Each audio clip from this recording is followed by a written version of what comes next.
And welcome back, this is Baller Scuba with more Let's Play Mass Effect. I'm joined, as always, by Spectre Commander Mariah Shepard. When we last left off, we finished a plot mission, which means that I get the opportunity to run around and talk to people again. We have probably quite a bit of talking to get through, and a lot of codex entries to read. Do you have any... No, you don't have anything. Carry on, Presley.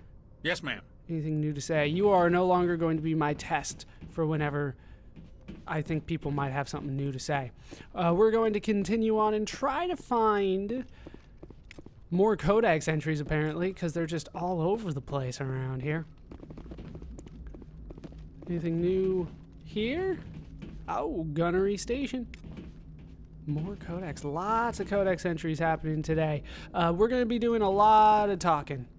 A lot of talking for, like, this foreseeable future here, probably. I prefer gold to silver, you know, for my medal. I figured you'd recommend me for one since I, pulled your boots out of the fire. If we present you with a medal, you'll end up sitting on stage listening to politicians make speeches for a couple of hours. That's a good point. They'd probably make me shave, too. I spent the last 7 weeks working on this baby. No medal's worth that. So, Commander, why don't you tell me why you're really here? That was it, I think. But really, dude, that took you 7 weeks? I hope you trimmed it along the way. Otherwise, you have a very slow growth rate. Not that I should complain. I have pretty much that, but still. I think that is all stuff we've heard before. I have to go. All right, see you. All right. We will see you, Seth Green. I assume that I cannot throw Seth Green a bone here and allow that to happen. That's just not possible. I'm trying, though. Trying to become the ship slut, but it is somehow more difficult than I would have imagined.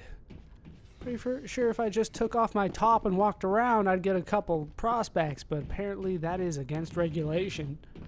What are you gonna do? Apparently walking to this side brings up the loading screen. All right, Kaidan! Sorry I snapped at you back in the meeting room. I just don't care what you have to think about missions. But let's talk about you personally. Oh, that is a seductive look we have there. Commander, do you have a minute? Oh, and he wants to talk. I'm listening. I always make time for my officers. Oh. Off the record, I think there's something wrong here. You're close? This Saren is looking for records on some kind of galactic extinction, but we can't get backup from the Council? Sorry, Commander. There's writing on the wall here, but someone isn't reading it. Once again, I don't really care what you have to say about the missions that were going on, because you're the same class as me and therefore never going to be on my team. I mean, I hear you. The Council doesn't want to believe anything's wrong. I'd call it human nature, but... I hear you. It just seems like a group that's been around as long as the Council should see this coming. I mean, it's funny, we finally get out here and the final frontier was already settled. And the residents don't even seem impressed by the view. Or the dangers. Well, they've been here a hell of a lot longer than we have. It's not like you go to Paris and talk to the people that live there and they go, oh my god, it's the Eiffel Tower. Like, they see it every freaking day. Just like I do with Disneyland. I haven't even been in years. But it's like, oh yeah, it's right there. Yeah, don't worry about it. I mean, you're so cute. Well, you're a romantic. Did you sign on for the dream, Malenko? Secure a man's future in space? Yeah, I read a lot of those books when I was a kid, where the hero goes to space to prove himself worthy of a woman he loves, or... Like me? You know, for justice. Oh, justice. Maybe I was a romantic in the beginning, but I thought about it after brain camp. Biotic acclimation and temperance training. I'm not looking for the dream. I just want to do some good. See what's out here. Sorry if I got too informal. Protocol wasn't a big focus back in Bot. Bot? Really? You went with bot instead of bat? You could have gone with we're batshit crazy now, but no, you went with bot. What can I do with that? You guys are just bots now? There we go. I got one for you. That one's on the house. Tell me about it. Biotic acclimation and temperance didn't last past the airlock. To the kids they hauled in, it was brain camp. Sorry, hauled in is unkind. We were encouraged to commit to an evaluation of our abilities so an understanding of biotics could be compiled. There are worse results of accidental exposure to element 0 in the womb. Beats the brain tumors some kids grew up with. Yes, it does, I guess. I'm still a little unnerved by the fact that so many kids got tumors, and then, oh, by the way, a couple people turned out to be really, to really benefit from what we did, even though it killed so many people. Still weirds me out. I doubt it was accidental. Is there some question about how you were exposed? My mother was downwind of a transport crash. It was before there were human biotics, a little after the discovery of the Martian ruins. It only gets iffy around 63 when kinetics was running out of first-gen subjects. Kinetics. Until then, they'd relied on accidentals. Bunch of guys in suits show up at your door after school, and next thing you know, you're out on Jump Zero. Let's investigate. We'll go with what the hell is Jump Zero? Jump Zero is Gagarin Station, right? Gagarin? What's it like? Yeah, that's the official name. Biggest and farthest facility we had for decades. Right on the termination shock, the outer edge of the solar system. It's where they did all the Goose Chase FTL research before we caught on to using mass effect fields. It was a sterile research platform when I was there. Sterile research platform. Okay, that's one way to look at it. But yeah, Gagarin? I've always heard it like Gagarin. Whatever, I will trust the game, I guess, even though I swear they've mispronounced a couple things. But we'll trust them. There were other kids in the same boat, right? At least you weren't alone out there. That's true. We did have a little circle that'd get together every night before lights out. We didn't have much to do, though. It was a research platform then, and kinetics kept Jump Zero off the extranet to prevent leaks. Oh. Wait, what?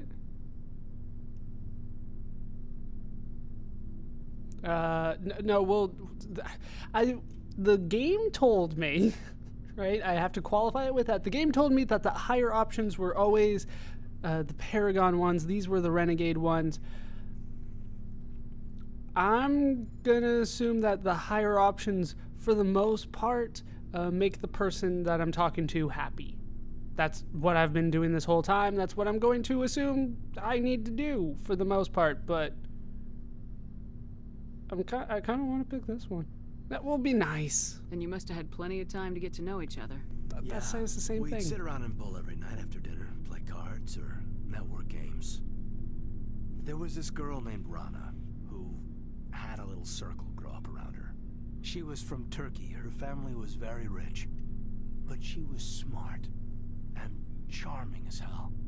Beautiful, but not stuck up about it. Like you, I guess. Ma'am. Oh, I'm stuck up about how beautiful I am. Sounds like she was special to you. She was. Maybe she felt the same. But things never felt together. Training, you know. I do now. So do you have... I assume when I investigate that there's no good or bad thing that happens here, you know? That this isn't Paragon, this isn't Neutral, this isn't Renegade. That's why I do all three. Maybe I'm missing out. You know of any intentional exposures for certain? That does sound harsh, though. No one knows. Doesn't mean they didn't happen. As big as the exposures were, it was hard to track down accidentals. It was different then. No one knew the potential, so there wasn't a lot of regulation. Anything kinetics did was gold. I'm not saying they intentionally detonated drives over our outposts, but in retrospect, they were damn quick on the scene. Yeah, like I said, it all sounds so suspicious to me. Jump Zero's a long way from home. What was it like? The grand gateway to humanity looks a lot better in the vids. Anyway, this was supposed to be a casual debrief, not a bull session about stuff that happened years ago. Oh, but I'm interested. I wanted to get to know you a little better. That's all. Thanks for the talk, Kaidan. Well, you're welcome, ma'am. You, make a habit of getting this personal with everyone? I'm trying. I mean, no. It's just you, baby. It's always just you. No, I don't. We'll talk again later. I'll need some time to process that, Commander. But, yeah, I'd like that. By process that, I assume that he means, you know, back in his bunk with his eyes closed. But for the time being, ooh, Shepard's locker. There's always stuff in here. I'm not entirely sure why, but I will take it. I don't know if that's just stuff from the last mission or like the last little inventory that I would have got from like the last fight, which I believe was the fight against the Krogan that wanted to freaking hit me over the head. We will check the codex entries probably at the end of this floor. Probably. No, we'll check it now before we talk to the doctor. All right, we got a few of them. Anything good? A couple things are good. Anything on the council races? No. All right, ships and vehicles. Faster than light Space drives combat. use ship mobility dominates space combat. The primary objective is to align the mass accelerator along the bow with the opposing vessel's broadside. Battles typically play out as artillery duels, fought at ranges measured in thousands of kilometers, though assaults through defended mass relays often occur at knife fight ranges, as close as a few dozen kilometers. Most ship-to-ship engagements are skirmishes between patrol vessels of cruiser weight and below, with dreadnoughts and carriers only deployed in full-scale fleet actions. Battles in open space are short and often inconclusive, as the weaker opponent typically disengages. Once a ship enters FTL flight, the combat is effectively over. There are no sensors capable of tracking them or weapons capable of damaging them.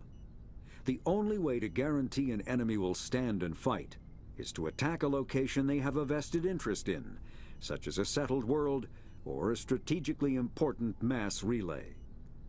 Can't you lock on to their hyperspace signature? Or is that a different series?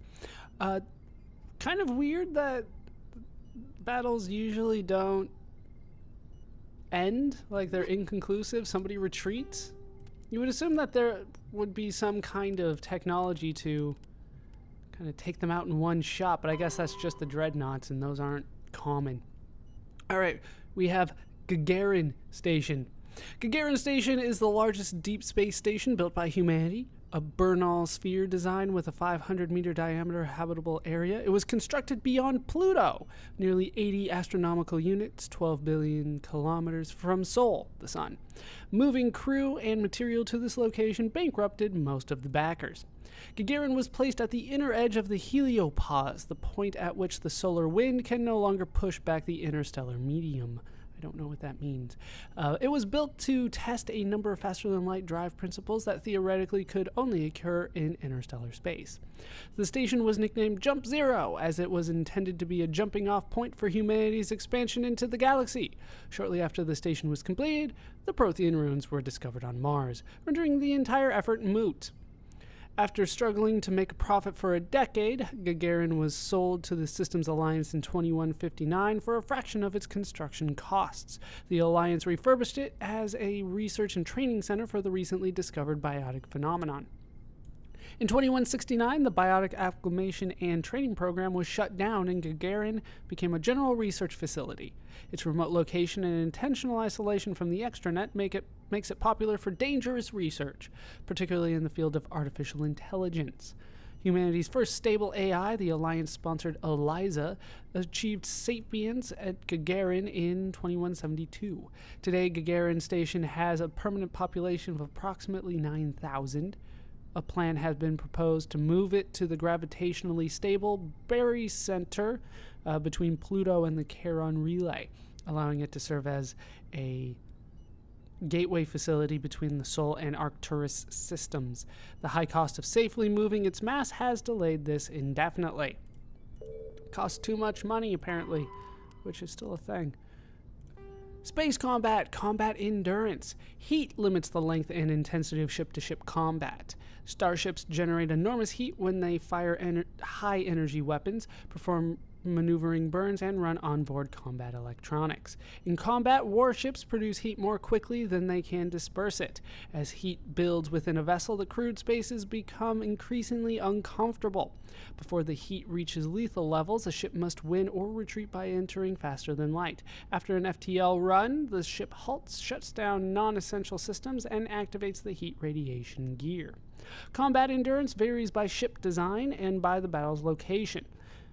Battles in the deep cold of interstellar space can go on for some time. Engagements close to a star are brief. Since habitable worlds are usually close to a star, battles over them are frantic.